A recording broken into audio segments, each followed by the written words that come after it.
Good morning बच्चों हम लोग हिंदी में नई कविता स्टार्ट करेंगे जिसका नाम है झांसी की रानी की समाधि पर। ये बच्चों सुभद्रा कुमारी चौहान द्वारा लिखी गई है कविता।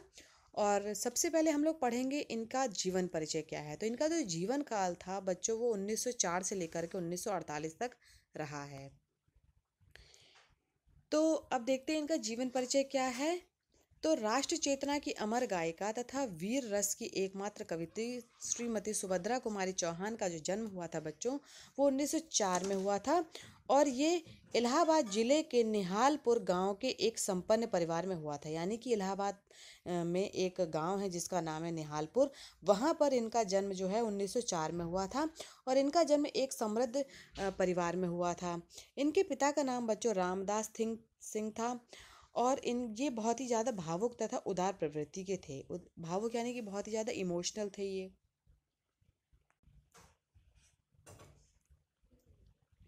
सुभद्रा जी इलाहाबाद के क्रॉस्थवेट गर्ल्स कॉलेज की छात्रा थे। यानी कि इनका जो विद्यालय का नाम था वो था क्रॉस्थवेट गर्ल्स कॉलेज।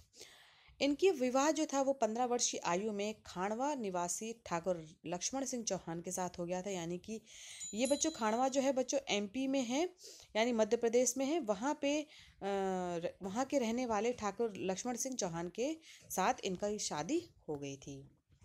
सुभद्रा कुमारी चौहान के जीवन में जो विवाह के पश्चात एक नया मोड़ आया था। राष्ट्रपिता महात्मा गांधी से प्रभावित होकर के इन्होंने अपनी पढ़ाई लिखाई को बीच में छोड़ दिया था। यानी कि जब ये महात्मा गांधी जी के संपर्क में आई तब ये उनसे इतना ज़्यादा प्रभावित हुई कि इन्होंने अपनी पढ़ाई लिखाई को ही बीच में छोड़ दिया था और देश की सेवा के लिए तत्पर हो गई थी और राष्ट्र कार्यों में सक्रियता से भाग लेने लगी थी। गांधी जी से प्रभावित होकर के राष्ट्र प्रेम से संबंधित कविताएं लिखने लगी थी। यानी कि उन्होंने जो जब ये गांधी जी के संपर्क में आई तो उनसे ज़्यादा इतनी प्रभावित हुई कि उन्होंने जो कविताएं लिखी थी बच्चों वो राष्ट्र प्रेम के ऊपर आधारित थीं। राष्ट्र प्रेम की इस ललक के कारण इन्हें अनेक बार जेल भी जाना पड़ा था और उन्हें कई बार बच्चों इसके कारण जो है जेल भी जाना पड़ा था। साहित्यिक तथा राजनीतिक कार्यों में सुभद्रा जी को पंडित माखनलाल चतुर्वेदी से विशेष प्रोत्साहन मिला था। यानी कि साहित्यिक रचना के लिए और राजनीतिक कार्यों से के लिए इनकी ये जो प्रभावित हुई थी वो माखनलाल चतुर्वेदी द्वारा हुई थी। सन 1948 ईस्वी में एक मोटर दुर्घटना में इनका निधन हो गया था। यानी कि जब ये 1948 में एक मोटर दुर्घटना हुई थी जिसमें इनकी जो है मृत्यु हो गई थी। अब देखते बच्चों इनके द्वारा इनका जो साहित्यिक परिचय क्या है। तो सुभद्रा जी का जो साहित्य ओज व शौर्य के गुणों से भरा हुआ था। यानी जो जो लेखनी है उनकी जो साहित्य है वो पूरी तरीके से शौर्यों से भरा हुआ था। उनके द्वारा रचा गया साहित्य भले ही कम हो लेकिन उन्होंने जो कुछ भी लिखा है बच्चों वो अविस्मरणीय तथा अद्वितीय यानी कि भुलाया नहीं जा सकने वाला है, ऐसा साहित्य इन्होंने लिखा है। उन्होंने अपनी वीरता तथा ओजस्विता पूर्ण काव्य से अनेकों भारतीय युवकों युवतियों को राष्ट्र आंदोलन में सक्रिय होने व देश के प्रति अपने कर्तव्यों का निर्वाह करने के लिए प्रेरित किया था। यानी कि उन्होंने अपने काव्यों के द्वारा, अपनी कविताओं के द्वारा, अपनी लेखनी के द्वारा आम जनमानस में जो युवक युवतियां थीं उनको इतना ज़्यादा प्रभावित किया था कि वे अपने कर्तव्यों के लिए वो निर्वाह कर यानी अपने देश के प्रति जो है प्राण न्यौछावर करने के लिए वो तत्पर रहें। इनके द्वारा रचित जो झांसी की रानी तथा वीरों का कैसा हो बसंत जन प्रेरणा स्रोत से युक्त अमर कविताएं हैं जिन्हें पढ़कर तत्काल ही हृदय में ओजस्विता के भाव संचारित होने लगते हैं। यानी कि इन्होंने जो कविता लिखी थी झांसी की रानी तथा वीरों का कैसा हो बसंत, तो ये इतना ज़्यादा ओजस्विता के भाव से पूरी तरह परिपूर्ण था कि जब आम जनमानस इसको पढ़ता था तो उसके हृदय में पूरी तरीके से राष्ट्र प्रेम जागृत होने लगता था। इनके द्वारा रचित ओज शौर्य व आत्म बलिदान के गुण से युक्त रचनाएं हिंदी साहित्य की अमूल्य उपलब्धि है। उन्होंने राष्ट्र प्रेम की भावनाओं के अतिरिक्त वात्सल्य व श्रृंगारिक भावों की रचनाएं भी की थी बच्चों। इन्हें मुकुल काव्य संग्रह पर सेक सरिया पुरस्कार से भी सम्मानित किया था। यानी कि उन्होंने उनकी जो कविता का जो संग्रह है जिसका नाम है मुकुल, उन्हें पुरस्कार भी दिया गया था इसके लिए जिसका नाम था बच्चों सेक सरिया। आप देखते हैं बच्चों की सुभद्रा कुमारी चौहान द्वारा जो मुख्य कविताएं हैं या सॉरी जो मुख्य काव्य कृतियां हैं जो इन्होंने लिखी हैं वो देखते हैं। तो पहला है बच्चों मुकुल। इस संग्रह में वीर रस से पूर्ण वीरों का कैसा बसंत आदि कविताएं संग्रहित हैं और इस काव्य संग्रह पर इन्हें सेकसरिया पुरस्कार प्राप्त हुआ था। त्रिधारा। इस काव्य संग्रह में झांसी की रानी की समाधि पर प्रसिद्ध कविता संग्रहित है। इनके इस संग्रह में देशभक्त की भावना व्यक्त होती है, यानी कि जो झांसी की रानी की जो समाधि पर जो कविता है जो कि आपको आगे पढ़ना है, इसके लिए इसके ये बहुत ही ज़्यादा इनके द्वारा लिखा हुआ प्रसिद्ध कविता है। फिर आता बच्चों सीधे साधे चित्र, बिखरे मोती, उन्मादिनी, ये तीनों इनके कहानी संकलन है, यानी कि तीन जो हैं इनके कहानी संकलन है। एक तो सीधे साधे चित्र हैं, बिखरे मोती हैं और उन्मादिनी जो हैं इनके द्वारा लिखा हुआ कहानी संकलन है। अब देखते बच्चों इनके द्वारा जो भाषा है, शैली है, वो क्या है। तो भाषा में सुभद्रा जी की भाषा जो थी बच्चों साहित्यिक खड़ी बोली है। भाषा में संस्कृत फारसी के शब्दों का भी प्रयोग किया गया, परंतु इनके प्रयोग से भाषा सौंदर्य को किसी भी प्रकार की क्षति नहीं पहुंची, यानी कि इनकी जो भाषा का प्रयोग है वो संस्कृत भी उन्होंने प्रयोग की है, फारसी का भी प्रयोग किया गया है, लेकिन इसके द्वारा उनकी भाषा का जो रचना थी वो बिल्कुल भी उस पर कोई भी फर्क नहीं पड़ा है। इस प्रकार इनकी भाषा सरल, सुबोध व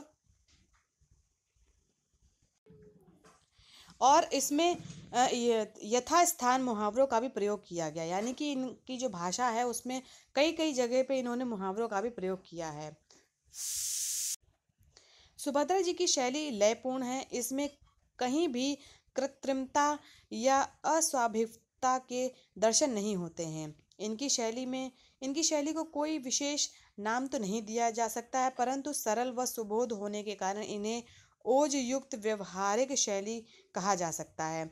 इसमें प्रवाह, माधुर्य, ओज, प्रसाद आदि गुण विद्यमान हैं बच्चों। इसमें इन्होंने काव्य में सरलतम छंदों का प्रयोग किया है, उन्हीं के द्वारा अपने सरल भावों को व्यक्त किया है। यही कारण है कि इनकी जो शैली है वो सुबोध, सरल व सुंदर बन पड़ी है। इन्होंने छंदों के प्रयोग में सहनशीलता से काम लिया है, यानी कि इनके जो द्वारा जो लिखे हुए कहानी है उनमें या काव्य जो है उनमें बच्चों छंद का भी प्रयोग किया गया है। अब देखते हैं बच्चों साहित्य में इनका स्थान क्या है। तो सुभद्रा जी की कविताओं ने इन्हें सच्ची वीरांगना के रूप में पहचान दिलाई है। इन्होंने भारतीय युवक युवतियों को अपनी कृतियों के आधार पर स्वतंत्रता संग्राम में स्वयं को समर्पित कर देने के लिए प्रेरित किया है। उनकी झांसी की रानी शीर्षक कविता सर्वाधिक लोकप्रिय है और उन्हें जो प्रसिद्धि प्राप्त हुई है वो कई बड़े बड़े महाकाव्यों को भी प्राप्त ना हो सकी, यानी कि इन्होंने जो भी कुछ लिखा है बहुत कम लिखा है, लेकिन उसके बावजूद जो है इनको बहुत सारी लोकप्रियता मिली है।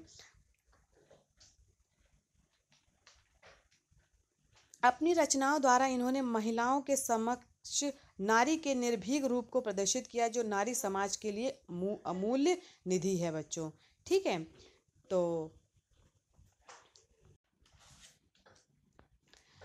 अब बच्चों देखते हैं कि इनके द्वारा जो कविता है जो कि आपके कोर्स में जो कि आपको पढ़ना है, झांसी की रानी की समाधि पर। तो इस समाधि में छिपी हुई है एक राख की ढेरी, जलकर जिसने स्वतंत्रता की दिव्य आरती फेरी। यह लघु समाधि है झांसी की रानी की, अंतिम लीला स्थली यही है लक्ष्मी मर्दानी की। यहीं कहीं पर बिखर गई वह भग्न विजय माला सी, एक फूल यहाँ संचित है यह स्मृतिशाला सी। सहे वार पर वार अंत तक लड़ी वीर बालासी, आहुति सी गिर चढ़ी चिता पर चमक उठी ज्वाला सी। बढ़ जाता है मान वीर का रण में बलि होने से, मूल्यवती होती सोने की भस्म यथा सोने से। रानी से भी अधिक हमें अब यह समाधि है प्यारी, यहाँ निहित है स्वतंत्रता की आशा की चिंगारी। इससे भी सुंदर समाधियाँ हम जग में हैं पाते, उनकी गाथा पर निशीथ में शूद्र जंतु ही गाते। पर कवियों की अमर गिरा में इसकी अमिट कहानी, स्नेह और श्रद्धा से गाती है वीरों की बानी। बुंदेले हर बोलो के मुँह हमने सुनी कहानी, खूब लड़ी मर्दानी वह थी झांसी वाली रानी।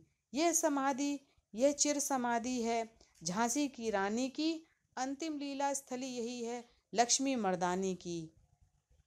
तो यहाँ बच्चों आपका जो ये कविता है ये त्रिचित्रा से लिया गया है। और यहीं आज की जो कक्षा है वो समाप्त होती है। धन्यवाद बच्चों आज की कक्षा के लिए।